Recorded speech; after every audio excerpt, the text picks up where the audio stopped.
Metroid is a classic car of adventure gaming. The ride may not be as comfortable as the later models, but by God, you're still flying in a sleek as hell expression of what engineers were working with in a simpler time. For me, the search action game is a personal favorite genre of digital storytelling. The satisfaction of expanding your abilities tickles me something fierce, but because of the way that expansion changes the way you interact with the world, I feel like I become very intimate with all the settings of such pieces. Now that is an incredible narrative experience that is only possible in this interactive medium. I say search action, but to be completely honest, I prefer the term Metroidvania. Purely on the basis that it is a cooler word, and I like cool words.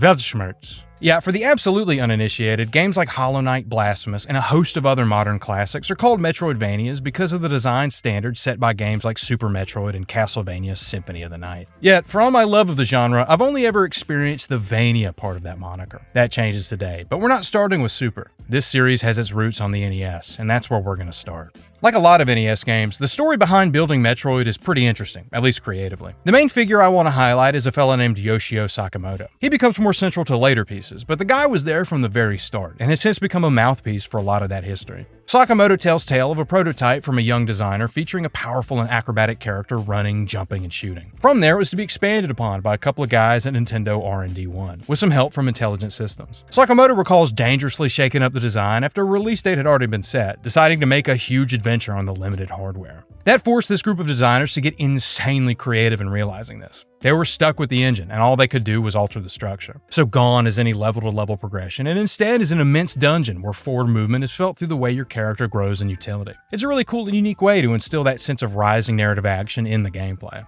As with a lot of really historic moments in this collaborative art form though, Metroid was very much a game made by multiple hands. The picture that got painted to me was an Arthurian round table of ambitious young designers willing to let everybody's creativity solidify this delivery. For example, composer Hip Tanaka recalls giving input on stuff like the graphics and the area names. That is absurdly wicked to me. Imagining a team of folk who were all dedicated to making this story as powerful as it could be, regardless of their wheelhouse. There's plenty more to highlight as we sink our teeth into this. We'll soon see how powerful the story ended up being, all wrapped up in a little plastic cartridge. Or, in my case, a file I got off the internet. Oh, the joys of showing my friend how to emulate stuff and going to ROM sites with ads that prompted the question, "Are you sure this is safe?" My answer: do you want double dash or not? Just make sure you hit the correct one of these 4 download buttons.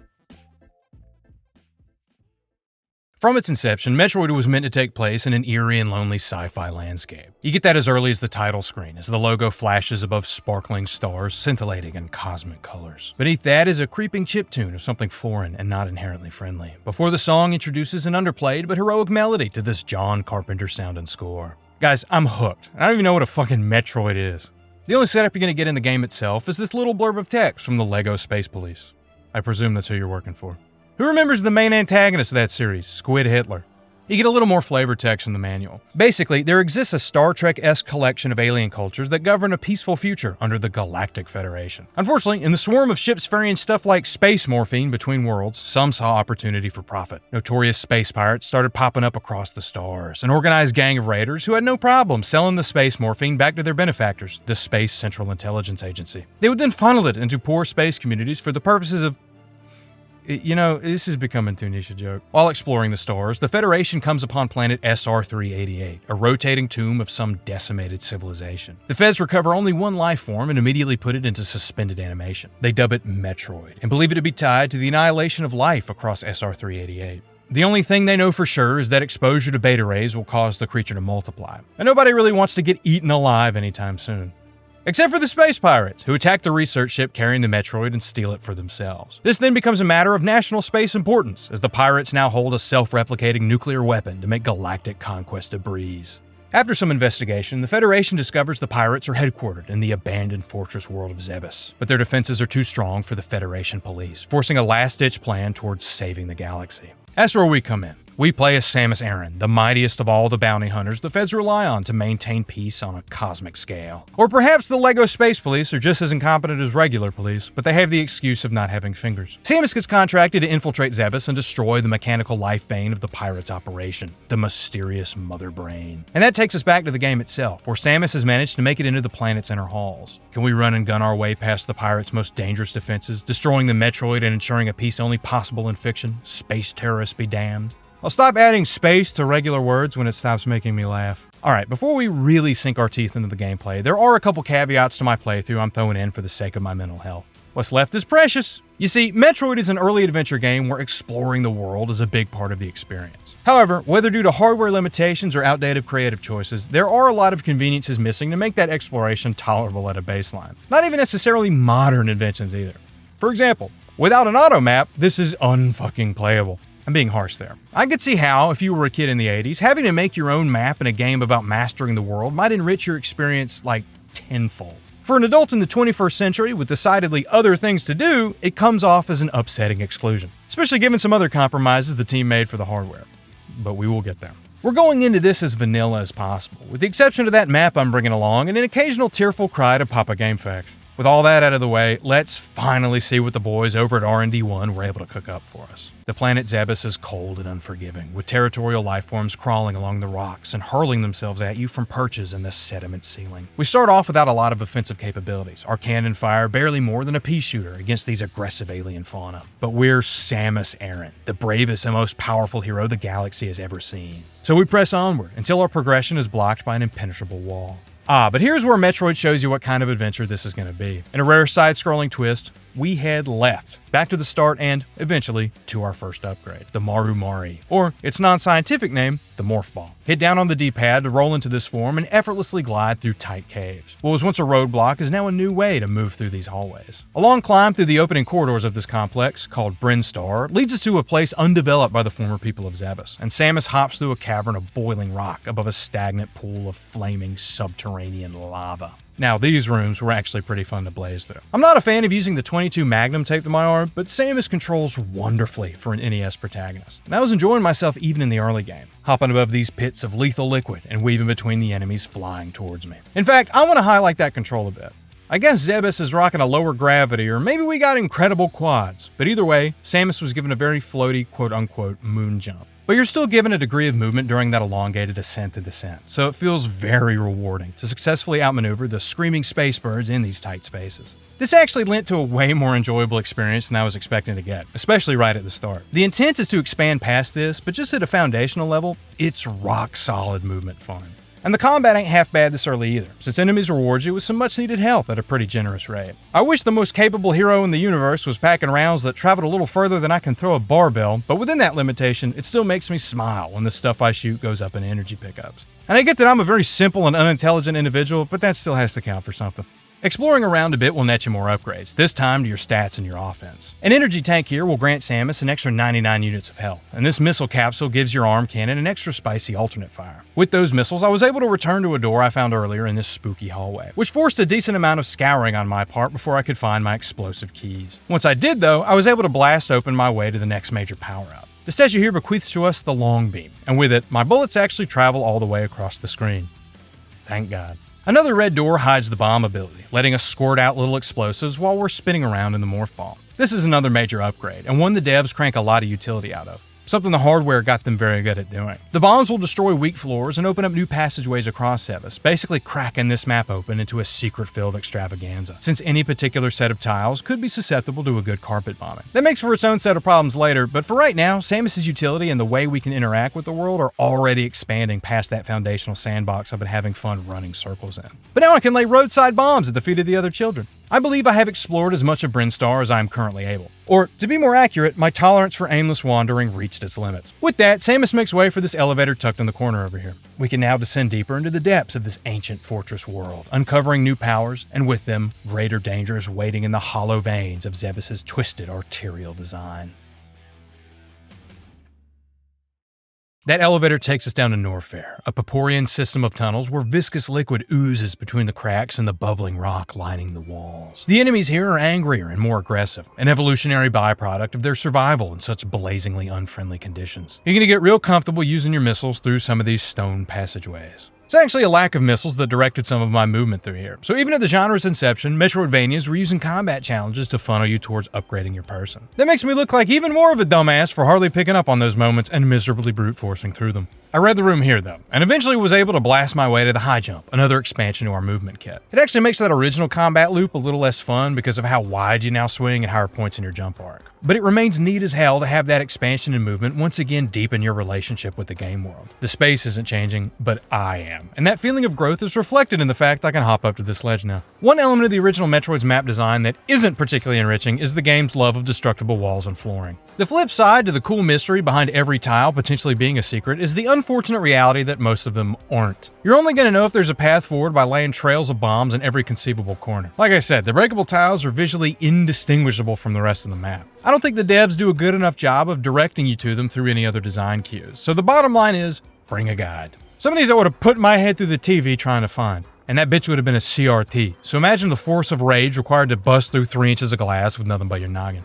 It's with the discovery of the screw attack upgrade that forward momentum starts to become much more breezy. I think you hit forward on the D-pad and jump at the same time to activate it. And upon doing so, Samus's leap becomes a spinning electric somersault that evaporates enemies on contact. Metroid 1 has you do quite a lot of backtracking across this sprawling map, and right as that was starting to get fairly stiff and lifeless, the screw attack arrives to turn those repeated visits into power trips. We used to have to do some careful missile sharpshooting to stay alive through much of Norfair.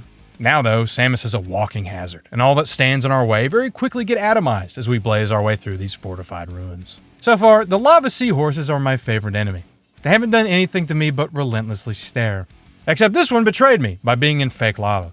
What the fuck is that about, Nintendo R&D 1? And past the room made of olives is the Wave Beam, one of 2 upgrades to Samus's primary attack. This one goes through walls and hits enemies like a truck. I've heard it decried for its lack of utility compared to its sister power-up, but honestly, mowing down enemies with this thing had me feeling like quite the powerhouse space warrior. Between this and the screw attack, I was very engaged watching these upset bugs get turned to meaty pieces as I was made to hoof it back to this room for the 3rd time. Norfair seems as explored as it's going to get, but I'm a much different person than the last time I visited Brinstar, so I head there to apply some new upgrades. The pink color change is the result of one such upgrade, the Various suit, cutting the damage Samus takes in half. During my trek through Brinstar, I find another elevator, this one guarded by a sinister statue foreboding something strange and evil lurking in those caverns below. But my jump hurts people, so I do not fear this descent. I come out into a new maze of ruined brick, this time with tiny specks of flora reaching like beggars for a light they'll never find. This is Kraid's lair, and once you platform across some purple stone laid there lifetimes ago, you eventually come across the man himself. Kraid was the first boss I ended up facing, and honestly, he was not a highlight of this design. The encounter didn't feel very fine-tuned, he just hurls a fuck ton of projectiles your way, leading to a chaotic fight where every successful avoidance of his bodily croissants feels like nothing more than a happy accident. Kraid over here decided to engage in the ancient strategy known as the War of Attrition. Maybe he's just a dumb animal. Samus has been mostly killing those so far. The map I got off Google is now telling me to head to the ass end of Norfair for a final elevator I apparently missed. And I shall now take this opportunity to bitch about the biggest issue regarding the original Metroid. Well, it's a layered bitching. The upper crust of my complaint is that Zebes is simply too big. I feel like if, say, 30% of these rooms were cut down or removed, the time spent backtracking would get much less pace killing. But a problem that has plagued this map from the second you set foot in it is the copy-paste design. So many rooms feature repeated layouts. You're already having to backtrack through these spaces. And now that repetitiveness is squared. Not only does it make mapless traversal surely one of the things I'll be forced to do in hell, there is nothing rewarding in completing the same benign challenge over and over. It turns what ought to be a power trip into space grocery shopping. However, it was also in this particular return trek that something finally sunk in for me. I mentioned up top that a big appeal for me when it comes to the search action genre is the intimacy that naturally unfolds between you and the setting. You feel these worlds on an emotional register a hair deeper than what other games might offer you. Now, in the Metroidvanias I've had the most fun with, that experience is supplemented by a lot of other mechanics. Blasphemous has its combat. Symphony of the Night has RPG elements.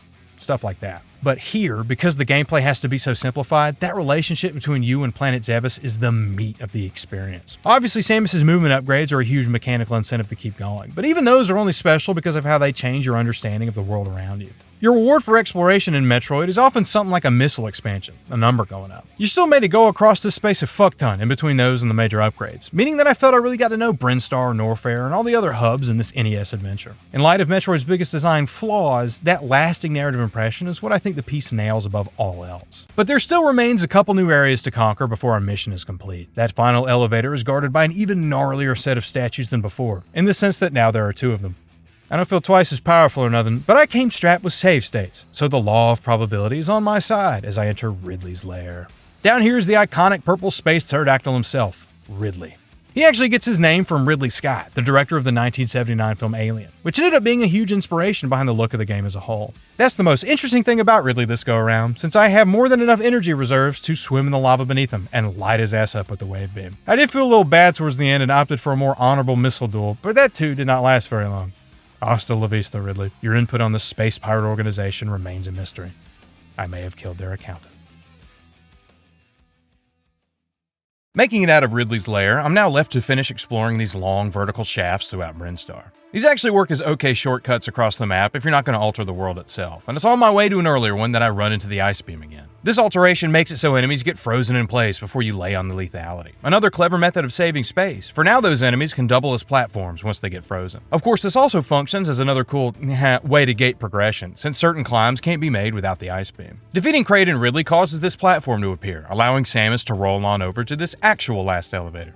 I was a dirty liar before. Torian is the metal stronghold from which Mother Brain runs this operation. Also floating throughout here is another nasty surprise though, for that organism capable of devouring all life on the surface of a planet. The space pirates have been blasting it with beta rays for a couple of days now, and Samus runs into a veritable swarm of the titular Metroids. These are the toughest enemies in the game. Let their fanged membranes near you and they'll start draining the life from your very flesh. Their only weakness is to extreme cold, meaning it'll take one shot from your ice beam and 5 subsequent missile-shaped explosions to bring even one of these monsters down. The Metroids are the coolest sprite in the game, for the record.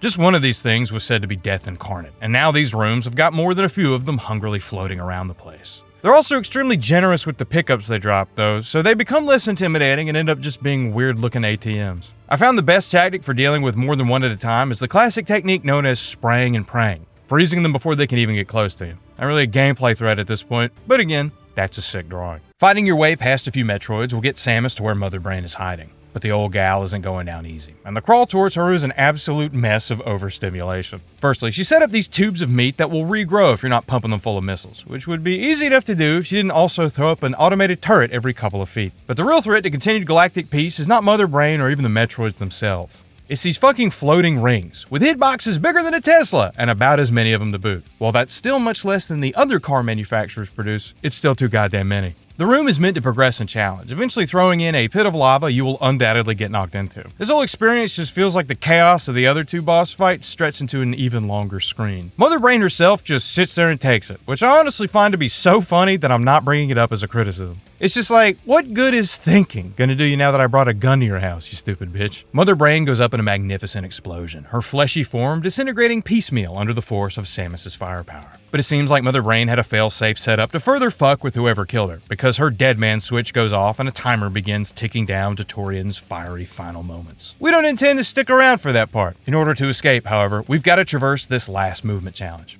These floors can be measured in shoe sizes, and they're certainly a little tricky to hop across with this floaty or jump. The devs probably knew that, though, since you're given plenty of time to fuck up this ascent through, fittingly enough, copy and pasted pill platforms. So Samus escapes the impending incineration and returns to the surface of Zebes to report a successful mission. The storming of this ancient celestial fortress is complete, and because of our inhuman tenacity, every citizen under the Galactic Federation can sleep soundly, knowing the stars remain at peace. Yet we're in for one final surprise. Beat the game fast enough, and you get to witness the face of Samus Aran, finally able to see who we've been controlling beneath that incredible suit of armor. The suit itself flashes as bright as those stars, before disappearing away to reveal not an android or some space Schwarzenegger, but a lone woman waving to us in front of the cosmic expanse she just saved from extinction.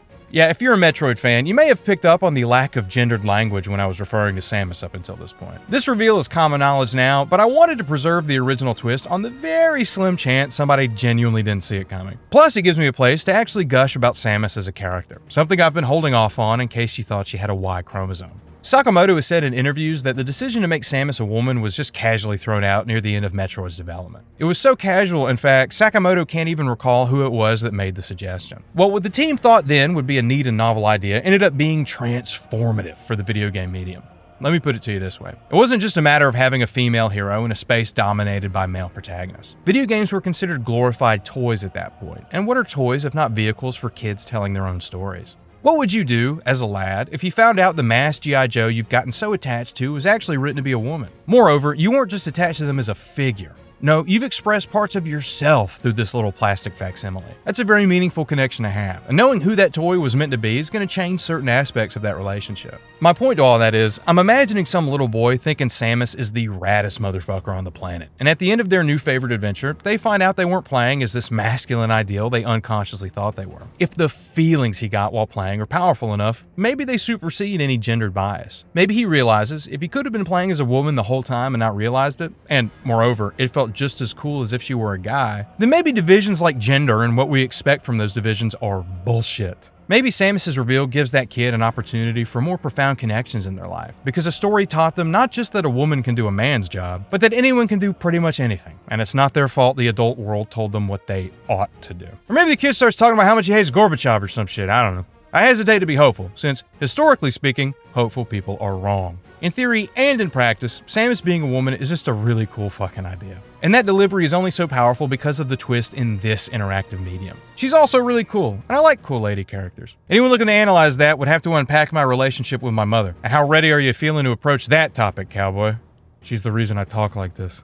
We're so far removed from it design-wise that it can be hard to recommend the original Metroid. Even if you use the internet to alleviate some of the more painful design omissions, a lot of the design inclusions aren't always riveting. The copy-paste, pixel-for-pixel design reuse that was just so prevalent throughout the whole thing can't help but drag the experience down as a whole. If you are curious, though, and decide to take this baby for a spin knowing it has those drawbacks, you're not in for a rough time. The foundational movement and shooting design is just fundamentally fun to play through. But a lot of what makes this genre so compelling is here, and in its purest form. That in and of itself is an experience fairly unique to this incarnation of Zebes. I'll return to the classic car analogy one last time. Vehicles that have had 30 years to build on the technology may be a smoother and more enjoyable ride, but there's something to be said about the old school cool, and that drive is still fun as hell. Metroid remains, if nothing else, a very compelling start to this series. I'm excited to see how it'll grow and evolve, to see how it transforms into the powerhouse of an experience these games eventually become. Even if you never play it for yourself, I hope you at least walk away with a certain kind of appreciation for this NES classic.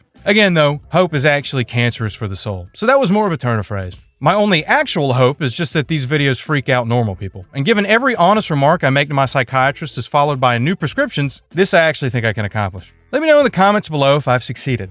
Also, please let me know where Metroid keeps all his missiles. The Nintendo customer support line keeps hanging up on me every time I pause at that question.